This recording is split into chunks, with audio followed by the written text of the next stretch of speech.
এই, একটা নতুন বিয়ে করেছিস, ভাবির সাথে খুনসুটি হবে, তুই তো সবচেয়ে হ্যাপি থাকবি, হাসি খুশি থাকবি। ওরে আমি তো কাল রাত্রিরে তোর ভাবির সঙ্গে থাকতেই পারিনি। কিরকম একটা ঝড় বয়ে গেছে মনের উপর দিয়ে, তুই কি বুঝতে পারতেছিস? মনের কথা হুড়মুড় করে আমার বলে ফেল দোস্ত, আমি একটা ব্যবস্থা করবো।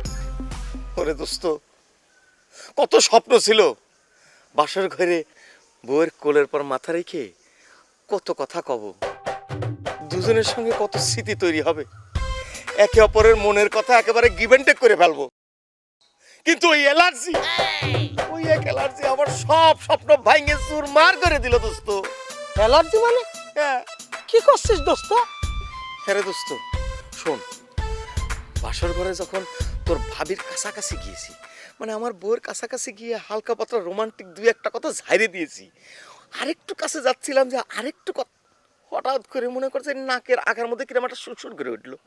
সুরসুর করতে করতে মনে হলো যে আচ্ছা ঠান্ডা লাগিছে মনে হয়, দু একটা হাসি দিলে ঠিক হয়ে যাবি। দেখলাম তা না, সুরসুর করতে করতে মনে করে এইসব জায়গাতে আস্তে আস্তে কিরকম একটা অ্যালার্জির মতো চুলকানি শুরু হয়ে গেল।